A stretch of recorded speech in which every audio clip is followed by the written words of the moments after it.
नमस्कार, good news Bharat के YouTube channel में आप सभी दर्शकों का स्वागत है।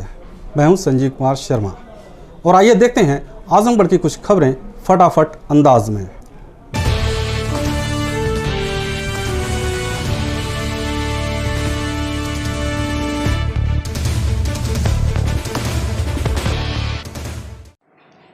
आजमगढ़ दीवानी न्यायालय की एक अधिवक्ता की रिपोर्ट कोरोना वायरस आने के बाद जिला एवं सत्र न्यायालय 22 जून को पूरा कैंपस सैनिटाइजेशन होने के लिए बंद रहेगा। आपको बता दें कि शनिवार को सिधारी थाना क्षेत्र के खैरातपुर में किराए के मकान में रहने वाले दीवानी न्यायालय के एक अधिवक्ता की रिपोर्ट पॉजिटिव आ गई थी। जिला अस्पताल के ट्रू नॉट मशीन से आई जांच रिपोर्ट के बाद उन्हें L1 अस्पताल में आइसोलेट कर दिया गया है। प्रभारी जिला जज एडीजे प्रथम लालता प्रसाद ने बताया कि कोविड-19 की जारी गाइडलाइन एवं प्रोटोकॉल के अनुसार जिस स्थल एवं कार्यक्षेत्र से व्यक्ति या मरीज संक्रमित पाए जाते हैं उसके 24 से 28 घंटे के लिए उस स्थान को बंद रखा जाता है और 24 घंटे में 2 बार सैनिटाइजेशन कराना आवश्यक है। इसलिए उच्च न्यायालय के आदेश एवं बार एसोसिएशन की सहमति के बाद पूरे कैंपस को 2 बार सैनिटाइजेशन कराने के लिए 22 जून को जनपद न्यायालय बंद रहेगा। आजमगढ़ जिले में 21 जून को आई जांच रिपोर्ट में एक और कोरोना पॉजिटिव मरीज मिला है। इस बात की जानकारी देते हुए सीएमओ डॉक्टर ए.के. मिश्रा ने बताया कि एक कोरोना पॉजिटिव मरीज मिलने के साथ ही एक मरीज को स्वस्थ होने के उपरांत डिस्चार्ज किया गया है। उन्होंने बताया कि कोरोना पॉजिटिव जो मरीज मिला है वह शहर क्षेत्र के नरौली का है। उसे आइसोलेट कर दिया गया है। तहसील से रिपोर्ट मिलने के बाद कंटेनमेंट जोन बनाने की प्रक्रिया की जाएगी। इसी के साथ ही जिले में अब कुल 180 कोरोना पॉजिटिव मरीजों में से 156 मरीज स्वस्थ होकर डिस्चार्ज किए जा चुके हैं, तो वहीं 6 मरीजों की मौत हो चुकी है। वर्तमान में कुल 18 एक्टिव मरीज हैं। आजमगढ़ शहर के पहाड़पुर में जिले की प्रतिष्ठित शिक्षण संस्था निस्वा इंटर कॉलेज में रविवार को प्रबंध समिति का चुनाव संपन्न हुआ। निर्वाचन अधिकारी नागेंद्र प्रताप सिंह, पर्यवेक्षक PN राय की देखरेख में संपन्न हुए इस चुनाव में शेख अहमद मसूद संस्था के president, Syed Shamshad Ahmad vice president, Tariq Khwaja manager secretary, Mohammad Abid treasurer एवं डॉक्टर कलीम अमजद, एहतिसाम अहमद, एहसान अहमद, मोहम्मद साजिद, ख्वाजा जफरुल्लाह, मोहम्मद आसिम खान, ख्वाजा उबैदुल्लाह, अदील अहमद गजनवी सदस्य चुने गए। प्रबंध समिति की निर्वाचन प्रक्रिया सकुशल संपन्न हुई। प्रबंध समिति के इन पदाधिकारियों के चुने जाने पर संस्था से जुड़े लोगों ने खुशी जाहिर की है। आजमगढ़ डीएम राजेश कुमार ने बेसिक शिक्षा विभाग की समीक्षा बैठक में मिशन प्रेरणा ऐप, दीक्षा ऐप में कम फीडिंग पर 3 ABSA को स्पष्टीकरण लेने का निर्देश दिया। बैठक में डीएम ने BSA को निर्देश दिए कि शिक्षकों के निलंबन व बहाली का खेल समाप्त करें। जो शिक्षक दोषी है वह एवं निलंबित है उन पर कार्रवाई करना सुनिश्चित करें। यह भी कहा कि 1 जनवरी 2020 से जितने भी शिक्षकों को निलंबन व बहाली हुई है उनकी सूची उपलब्ध कराना सुनिश्चित करें। जिलाधिकारी ने मिशन प्रेरणा ऐप और दीक्षा ऐप में डाटा की कम फीडिंग पर कड़ी नाराजगी व्यक्त की। ABSA ठेकमा मोहम्मदपुर बिलरियागंज से स्पष्टीकरण लेने के लिए BSA को निर्देश दिए। साथ ही समस्त ABSA को निर्देशित किया कि कायाकल्प के तहत प्राथमिक स्कूलों में पेयजल, शौचालय, विद्यालयों का सुंदरीकरण आदि का कार्य ग्राम पंचायतों द्वारा कराया जाना है। वीडियो से समन्वय बनाकर कायाकल्प के अंतर्गत विद्यालयों में किए जाने वाले कार्यों को पूर्ण कराएं। छात्रों को उपलब्ध कराए जाने वाले ड्रेस को स्वयं सहायता समूह की महिलाओं से ही सिलवाया जाए। इसमें किसी भी प्रकार की लापरवाही नहीं होनी चाहिए। अंतर्राष्ट्रीय योग दिवस पर आजमगढ़ जिले में नारी शक्ति संस्थान द्वारा वर्चुअल योग शिविर का आयोजन किया गया, जिसमें नारी शक्ति ने सामाजिक दूरी का पूर्णतया ध्यान रखते हुए अपने अपने घरों में ही ऐप के माध्यम से ऑनलाइन होकर जमकर योग का आनंद लिया और सभी महिलाओं को योगाभ्यास करने की अपील किया। इस दौरान योग में दक्ष महिलाओं ने प्राणायाम, भस्त्रिका आसनों के बारे में विस्तार से बताया, जिसके माध्यम से महिलाओं में एक अलग ही ऊर्जा का संचार दिखा। संस्थान की सचिव डॉक्टर पूनम तिवारी ने बताया कि भारत के ऋषि मुनियों ने योग साधना को पूरे विश्व को परिचित कराया था। वर्तमान समय में भारतीय प्रधानमंत्री ने योग दिवस के रूप में वैश्विक स्तर पर पहचान दिलाकर भारत को फिर से विश्व गुरु बनाने का कार्य किया है। उन्होंने कहा कि ब्लड प्रेशर, थायराइड, मधुमेह आदि रोगों को योग के माध्यम से नियंत्रित करने हेतु दिनचर्या में योग को शामिल करने की अपील की। फरवरी माह में आजमगढ़ शहर कोतवाली के करतालपुर बाईपास पर स्थित फ्लिपकार्ट एजेंसी से हुई लूट के मामले में पुलिस ने एक युवक को गिरफ्तार किया है। उसके पास से पुलिस ने एक स्कैनर, तमंचा, कारतूस और लूट के 16,500 रुपये बरामद किया है। अभी 3 आरोपियों की पुलिस तलाश में जुटी है। एसपी सिटी पंकज कुमार पांडे ने बताया कि बीते 6 फरवरी को बाइक सवार हथियारबंद 4 बदमाशों ने शहर कोतवाली के करतालपुर बाईपास पर स्थित एक फ्लिपकार्ट एजेंसी से असलहे के दम पर डराकर 6,31,702 रुपये नकद लूटकर फरार हो गए थे। साथ ही सीसीटीवी के एनवीआर को भी उठा ले गए थे। पुलिस को तभी से इनकी तलाश थी। मुखबिर की सूचना पर पुलिस ने कंदरापुर थाना क्षेत्र के पश्चिम का पूरा युवक को गिरफ्तार करने पहुंची तो वह पुलिस टीम पर फायर कर भागने लगा। पुलिस ने घेराबंदी कर वंश कुमार उर्फ कामू यादव नामक युवक को गिरफ्तार कर लिया। पुलिस ने उसके पास से एक असलहा, 3 जिंदा कारतूस, एक हुक्का कारतूस, लूट के 16,500 रुपये, एक स्कैनर बरामद किया है। पकड़े गए आरोपी ने 3 अन्य का नाम भी बताया है, जिसकी गिरफ्तारी के प्रयास में पुलिस टीम लगी है। दिनांक 6 फरवरी कोतवाली क्षेत्र के अंतर्गत करतारपुर चौराहे के पास फ्लिपकार्ट एजेंसी पर दिनांक 6 फरवरी को शाम करीब 7:15 बजे 4 सशस्त्र बदमाशों द्वारा कैश वहाँ पे जो रहता है उसके लूट की घटना को अंजाम दिया गया था। इसमें ये सभी बदमाश जब कैश वहाँ पर लॉकर से बाहर रखा हुआ था उस समय प्रवेश किया उन्होंने और वहाँ पर उपस्थित कर्मचारियों को सभी को हथियारों के दम पर डराकर वहाँ से उस पूरे कैश को लूटा गया और वहाँ से कैश के अलावा पूरा जो डीवीआर होता है, सीसीटीवी, एनवीआर वगैरह को भी और इंटरनेट राउटर को भी लूट के ले गए थे। इस घटना के खुलासे के लिए पुलिस द्वारा कई टीमें गठित की गई थी। कल कोतवाली पुलिस द्वारा इसका खुलासा किया गया है। इसमें एक वंश कुमार उर्फ कामू यादव करके अपराधी जो कि कंदरापुर क्षेत्र का रहने वाला है, उसको दौरान पुलिस मुठभेड़ गिरफ्तार किया गया है। उसके द्वारा पूरी घटना को अंजाम किस तरीके से दिया गया, उस पूरी घटना को बताया गया कि अन्य 3 साथियों द्वारा उसको इस घटना को अंजाम दिया गया और उससे जो उसके हिस्से में संपत्ति आई थी, लूट की जो रकम थी उसमें से 50,000 रुपये उसको मिला था। उसमें से 16,500 रुपये बरामद हुआ है। एक कट्टा उससे 315 गुर का बरामद हुआ है और जो एक टीवी स्कैनर जो वहाँ से एजेंसी से लूटा गया था उसकी बरामदगी की गई है। शेष 3 साथियों के नाम उसके द्वारा बताए गए हैं, लेकिन चूंकि उनकी गिरफ्तारी और बेचना के दृष्टिगत उन नामों को गोपनीय रखा जाए। आजमगढ़ जिले के रानी की सराय कस्बे में 2 दिनों से हो रही बारिश के चलते सड़क तालाब बन गया है। लोक निर्माण विभाग ने सड़क किनारे खुदाई कराकर पानी को किसी तरह से हटवाया। बता दें कि रानी की सराय कस्बे के सड़क की दशा इन दिनों काफ़ी खराब हो चुकी है। चौड़ीकरण के दायरे में आ रही कस्बे की सड़क मुसीबत का सबब बनी हुई है।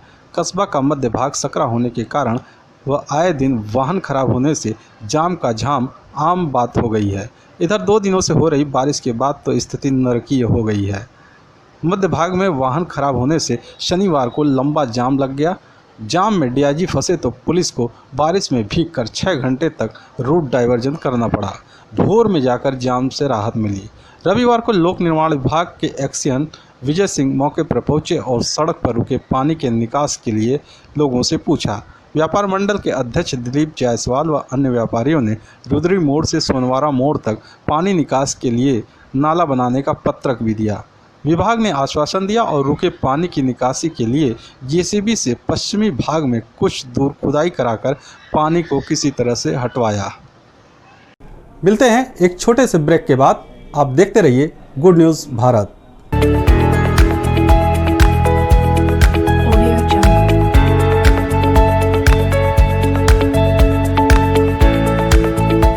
ब्रेक के बाद एक बार फिर आपका स्वागत है। आइए देखते हैं आजमगढ़ की खबरें फटाफट अंदाज में। आजमगढ़ जिले के कलेक्ट्रेट चौराहे पर सामाजिक संगठन जय आजमगढ़ सेवा संस्थान ने चीन के राष्ट्रपति का पुतला दहन किया। संगठन के पदाधिकारी संजय निषाद ने बताया कि 20 जवानों के शहीद होने पर दुख प्रकट किया गया, साथ ही चीन की कायराना हरकत की कड़ी निंदा किया गया। विरोध स्वरूप संस्थान के कार्यकर्ताओं ने चीन के राष्ट्रपति शी चिनपिंग का पुतला फूंक कर विरोध प्रदर्शन किया। उसके बाद देश की जनता से अपील किया कि वे चीन से निर्मित सामानों का बहिष्कार करें। जो चीन और भारत के बीच में जो संघर्ष हुआ था उसमें जो हमारे गलत तरीके से चीन में घुसकर हमारे 20 जवानों को शहीद किया था, उसके संदर्भ में आज हम लोगों ने कलेक्ट्रेट स्थित पे शी जिनपिंग का पुतला फूंका गया और विरोध प्रदर्शन किया गया और ये भी लोगों से आग्रह किया गया कि चाइना के सामान का बहिष्कार करें और उसे चाइना का सामान लाएं। आजमगढ़ जिले के पवई थाने क्षेत्र के कुकड़ीपुर गांव में जमीनी विवाद में हुई हत्या के मामले में पुलिस ने एक अभियुक्त को गिरफ्तार किया है। एसपी ग्रामीण सिद्धार्थ ने बताया कि बीते 10 जून को कुकड़ीपुर गांव में जमीनी विवाद को लेकर कासिम नामक व्यक्ति की लाठी डंडे से मारपीट कर हत्या कर दिया गया था। इस मामले में 4 नामजद आरोपियों के खिलाफ केस दर्ज कराया गया था, जिसमें से 2 अभियुक्तों को गिरफ्तार कर पहले ही जेल भेजा जा चुका है। तीसरे अभियुक्त को मुखबिर की सूचना पर पुलिस ने क्षेत्र के मैगना बाजार से गिरफ्तार किया है। पकड़ा गया अभियुक्त मोहम्मद यहिया कुकड़ीपुर गांव का ही रहने वाला है। बता दें कि इससे पूर्व मृतक कासिम के परिजन हत्या आरोपियों की गिरफ्तारी को लेकर एसपी को कई बार प्रार्थना पत्र दे चुके थे और मांग किए थे कि हत्या में शामिल अन्य आरोपियों की जल्द से जल्द गिरफ्तारी की जाए, जिसको संज्ञान में लेते हुए एसपी के आदेश पर पवई थाने की पुलिस ने मुखबिर की सूचना पर तीसरे अभियुक्त को भी गिरफ्तार कर लिया। चौथे नामजद अभियुक्त की गिरफ्तारी के लिए पुलिस दबिश दे रही है। दिनांक 10/6 को थाना पवई क्षेत्र के ग्राम कुकड़ीपुर में एक हत्या की घटना हुई थी, जिसमें 4 अभियुक्त नामित किए गए थे। 2 अभियुक्तों को पूर्व में ही जेल भेजा जा चुका है। पुलिस अधीक्षक महोदय के निर्देशन में लगाई गई टीम द्वारा आज एक और अभियुक्त यहिया को गिरफ्तार किया गया है।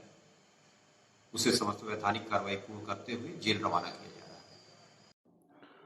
है। बलिया जिले से एक बड़ी खबर है, जहां हल्दी थाना पुलिस ने शनिवार की देर शाम गंगा दियरे में छापेमारी कर पोकलेन के चालक व मजदूरों की पिटाई कर लूटपाट करने वाले 2 बदमाशों को गिरफ्तार कर लिया। इनके पास से लूट के सामान, नकदी व हथियार बरामद हुआ। पुलिस इन बदमाशों के अन्य साथियों की तलाश में जुट गई है। 7 जून की रात को 8 बदमाशों ने गंगा में उस पार नदी की धारा मोड़ने का काम कर रहे पोकलेन चालक व मजदूरों की पिटाई कर उनसे लूटपाट की थी।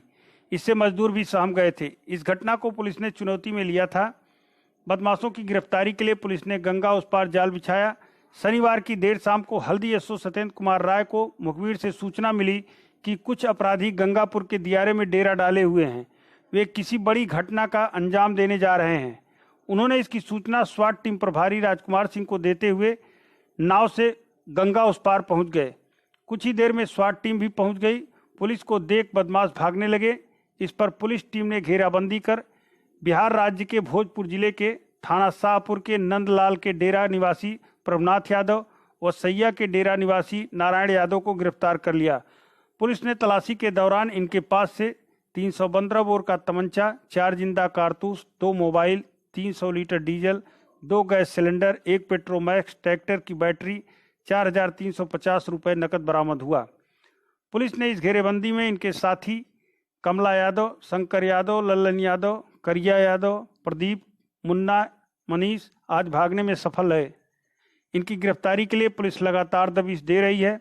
एसओ सत्येंद्र कुमार राय ने बताया कि घटना में अन्य शामिल बदमाशों को भी जल्द ही गिरफ्तार कर लिया जाएगा। इस संदर्भ में थाना हल्दी में अभियोग पंजीकृत किया गया था तथा उसके अनावरण का प्रयास किया जा रहा था। दिनांक 20/6/20 को हल्दी पुलिस को सूचना मिली कि घटना कारित करने वाले गंगापुर घाट के पास देरा में सरपत के झुरमुट में सामान बांटने के लिए एकत्र हैं। इस सूचना पर तत्काल गंगा नदी को नाव से पार किया गया तथा वहां गए। पुलिस बल द्वारा वहां घेराबंदी की गई। 2 बदमाश वहां पकड़े गए। वहां से छीना गया मोबाइल, डीजल, गैस के सिलेंडर, चूल्हा, ग्रीस, बैग आदि सामान बरामद हुआ। पकड़े गए अपराधियों द्वारा घटना कारित करने की पुष्टि की गई। उनके पास से अवैध तमंचे भी बरामद हुए। अन्य अपराधियों के विषय में भी कार्यवाही की जा रही है। गिरफ्तारी का प्रयास किया जा रहा है। गिरफ्तार अभियुक्तों के विरुद्ध कार्यवाही की जा रही है। आजमगढ़ में कोरोना वायरस का संक्रमण हाई प्रोफाइल परिवार तक पहुंच गया है। भारतीय जनता पार्टी के जिलाध्यक्ष के परिवार का एक सदस्य भी कोरोना संक्रमित हो गया है।